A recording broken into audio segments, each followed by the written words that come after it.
എന്താ നിങ്ങൾ ഇങ്ങനെ നോക്കണേ? അല്ല, ഞാൻ ഇന്നലത്തെ വാർത്ത പത്രത്തിൽ വന്നിട്ട് എന്ത് വാർത്ത? ശരി. നിങ്ങൾ ടി വി കണ്ടില്ല? ടി വി ഒന്ന് ഓണായി വരുമ്പോഴേക്ക് കറണ്ട് പോയി. എനിക്ക് സംഭവം അറിയില്ല. എന്നത്തെ ഒന്നും അറിയില്ല. ട്രെയിലുണ്ടായത് ബംഗാളി പറ്റിച്ച് അറിയില്ലെന്നേ. ഭയങ്കര സംഭവം. എന്താ സംഭവം? പേപ്പറൊക്കെ വെച്ചു. അത് ശരി. എന്തുണ്ടായിച്ചാലേ ട്രെയിനിൽ 2 യാത്രക്കാരുണ്ട്. അപ്പൊ ഒരു ബംഗാളി, ഞാൻ ബംഗാളിയെ കൂട്ടിക്കോളും. എന്നിട്ട് ബംഗാളി ആള് പഠിച്ചിട്ട് ആളിങ്ങനെ ഓരോരോ കാര്യങ്ങളൊക്കെ പറഞ്ഞിട്ട് പതുക്കെ പറ്റിക്കൂടി വരുന്നൊരു ജ്യൂസോ പെപ്സി എന്തൊക്കെ ഇവിടെ കുടിച്ചിട്ട് ഞാൻ അങ്ങോട്ട് തരുന്നു, നിങ്ങൾ ഇങ്ങോട്ട് തരുന്നു, ഇങ്ങനെയൊക്കെ നിങ്ങൾ കമ്പനി ആയതിനു ശേഷം പതുക്കെ അയാൾ എന്ത് തരും ഇങ്ങനെ നോക്കി നിങ്ങളെ ഈ കഴുത്തൊരു ചങ്ങലുണ്ട് ഇതേമാതിരി മൊബൈൽ. അങ്ങനെ ആളെന്ത് ചെയ്തു, ആ മൊബൈൽ എടുത്ത് ഇതേമാതിരി മൊബൈൽ വെച്ചു ആർക്കും വിളിക്കാന്നുള്ള കുറവ് ഇതേമാതിരി ഇങ്ങനെ 1-2 നമ്പറൊക്കെ ഇങ്ങനെ കുത്തിയിട്ടേ ചങ്ങലൂര് സംഭവാ.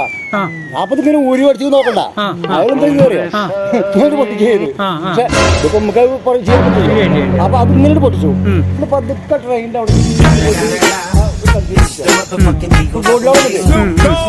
മൊബൈലും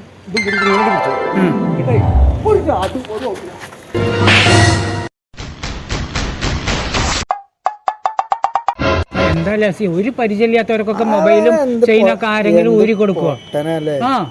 ഒന്ന് ആലോചിച്ചോക്കും, ആരെങ്കിലും ചെയ്യോ അത്? അതും ഒരു ബംഗാളിക്ക്. അതന്നെ. അത് പോണത് നല്ലത്. അതെ അതെ. അല്ല ലസി, ആ ചങ്ങാതി പോയിട്ട് കുറെ നേരമായല്ലോ. അയാളെ അറിയോ? ആ ചങ്ങാതി അറിയോ? ഞാനെങ്ങനെ അറിയാ? അപ്പൊ ഈ ഒന്നും അറിയാത്ത ഒരാൾക്കാണ് അപ്പൊ ചെയിനും മൊബൈലൊക്കെ ഊരി കൊടുത്തത്. വിചാരിച്ചിട്ടല്ലേ ഞാനും ഇപ്പൊ തിരിച്ച് അങ്ങനെ വിചാരിച്ചതേ, അസി അറിയുന്നു വെച്ചിട്ടല്ലേ. ഇനിയിപ്പോ എന്താ ചെയ്യാ? അയാളെ ഒന്ന് വിളിക്കേ.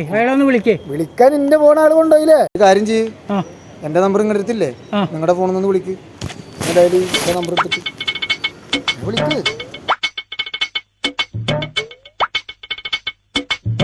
നമ്പർ വിളിക്ക്.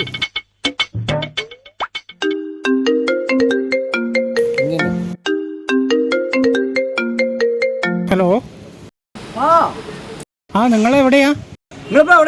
ഞങ്ങളാ നിന്നോടെ തന്നെ ഉണ്ട്. നിങ്ങൾ വേഗം വരൂ, ഞങ്ങക്ക് വീട്ടിൽ പോണം. അവിടെ തന്നെ അവിടെ തന്നെ കുറച്ചു നേരം കൂടി നിന്നോളെ. ഞങ്ങക്ക് വീട്ടിൽ പോണം വേഗം. ആയിക്കോട്ടെ, വീട്ടിലെത്താൻ നോക്കിക്കോളെ. ഇരുട്ടാവുന്നതിന് മുമ്പ്. പിന്നെ ഇന്ന ഡ്രൈവ് വന്നു, ഞാൻ നേരത്തെ. ഓക്കെ. അല്ല സി, ഇപ്പൊ എന്താ ഇപ്പൊ ചെയ്യാ?